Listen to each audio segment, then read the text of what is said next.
I can see we have chosen different strategies. Okay, we received several questions to prepare for this presentation, and I decided to answer the first question, which is, how did you first encounter the term feminism? So it will make my presentation a little bit personal, but I think that you will... Can you hear me properly?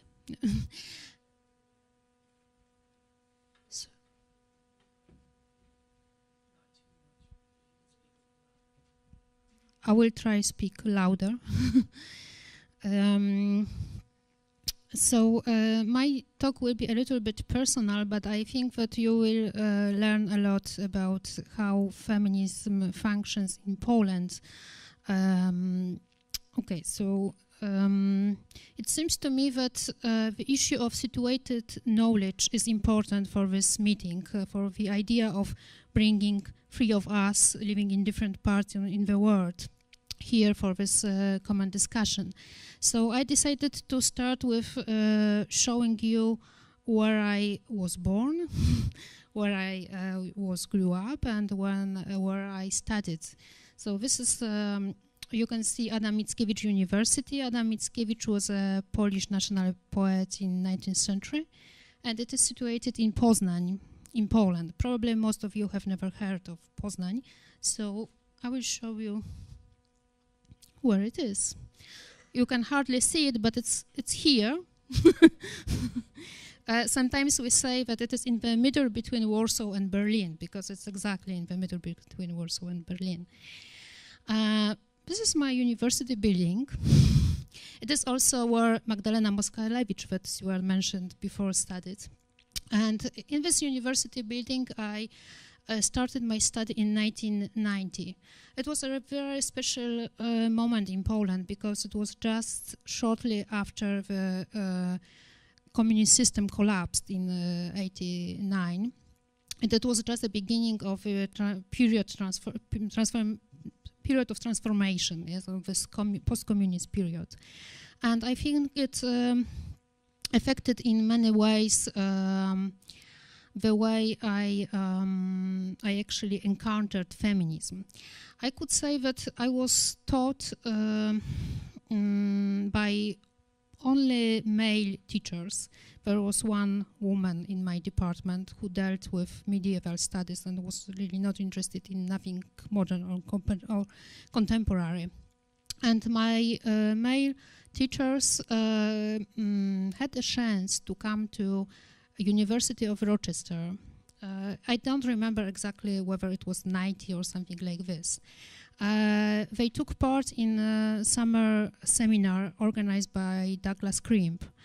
And this is where they met Griselda Pollock. And they found her a very nice person. They came back to Poland and started teaching feminism.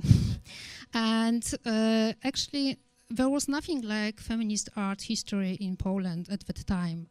And actually, my male professors told me about Griselda Pollock's works, and it was the beginning for me. Which is, I think it's quite important to know that it was through this academic line. Of course, there were other aspects, other contexts of this feminism activities.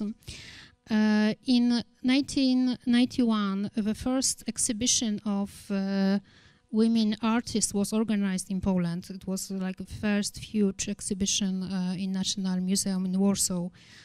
This kind of historical overview of women artists, curated by Agnieszka Morawińska.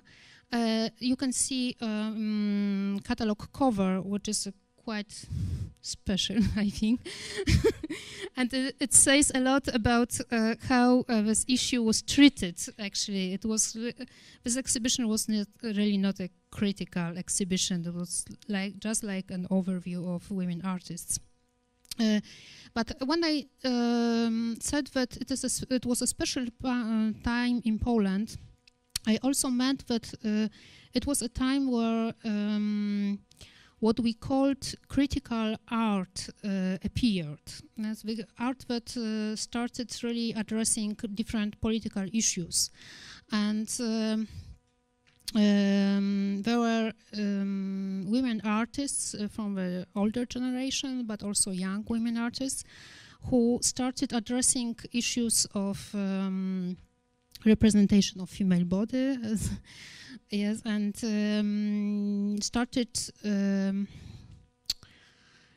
starting creating quite an interesting and brave works of art. And I think that I can say that with my male professors who met Griselda Pollock were one of my sources of knowledge about feminism, but another one were with women artists, and who maybe sometimes they did not call them feminists. Usually they did not call them feminists, but they, as I said, bravely, which is, I think, it's a good term to use it in Polish context, they address this issue. I will show you just 3 examples. These are, I think you can hardly see it at the end of the room, but these are 2 pieces of Zofia Kulik. This is the artist from the older generation who started working in 60s, beginning of 70s. But in turn of the 90s, she started doing auto-portraits and also she started using male body of another Polish artist. And I think she was like kind of a revelation for us. I mean, for us, like art students, in her usage of iconography that was related to tradition, but also to different communist symbols. As you can see here, there is the title is Self-Portrait with a Castle, and you can see here a building. This is a so-called Castle of Culture that is in the middle of Warsaw. If someone of you visited Warsaw, it must have seen it. It is treated in Poland like a gift from a Stalin for Polish people. So when she did this, just like obvious, I think. And I will show you another important, really important artist for me in the 90s. Katarzyna Kozyra, who was an art student at the beginning of the 90s and who addressed the issue of self-representation, I would say. This is her piece titled Blood Ties. She very often used her own body. You can see her here, depicted here. She was also one of the artists that was censored quite often in the 90s, as it is important to remember that I told you that it is a beginning of post-communist times, sort of post-communist period, and it is important to remember that actually communist system was not good, of course, but in terms of legal issues for women, it was actually quite developed, I would say.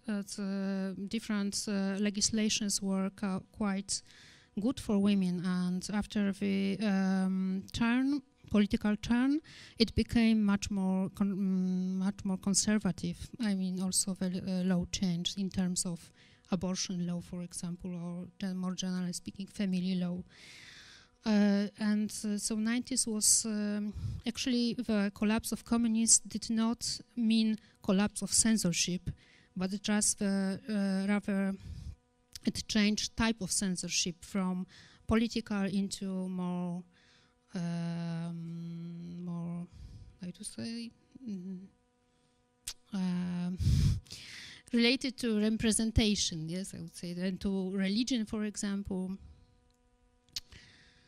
And as I said, on the can I have this one? Here on your invitation, you can see a piece of work by Polish woman artist Natalia L. It's a piece from 70s, consumer art. And I'm showing here you another piece by her, Word from 71.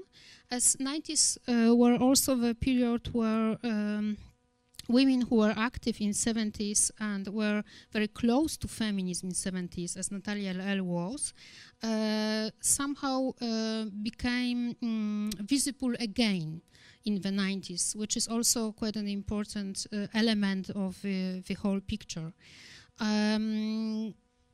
So when I am thinking about the beginning of feminism attitude in my work, I always think about these two contexts: academic context, that is the theory that I learned during my studies, and also this artists, women artist context, who learned me, who taught me a lot. And with my male professors, the problem is that they was and still is that they taught me theory, but they did not practice feminism at all. So it was these were more women artists who were, I think, practicing feminism, and this combination of theory and encountering feminism art practices made me concentrate on women artists, and as Stuart told, I've been working on Alina Szapocznikow for quite a long time, and also on Natalia L. This is one of pieces of Alina Szapocznikow. And also just one piece of another Polish woman artist who is quite interesting in my opinion, and I am working on her now, Maria Pnińska-Bereś, just to give you one more example. Okay, I think it's for the introduction. It's okay.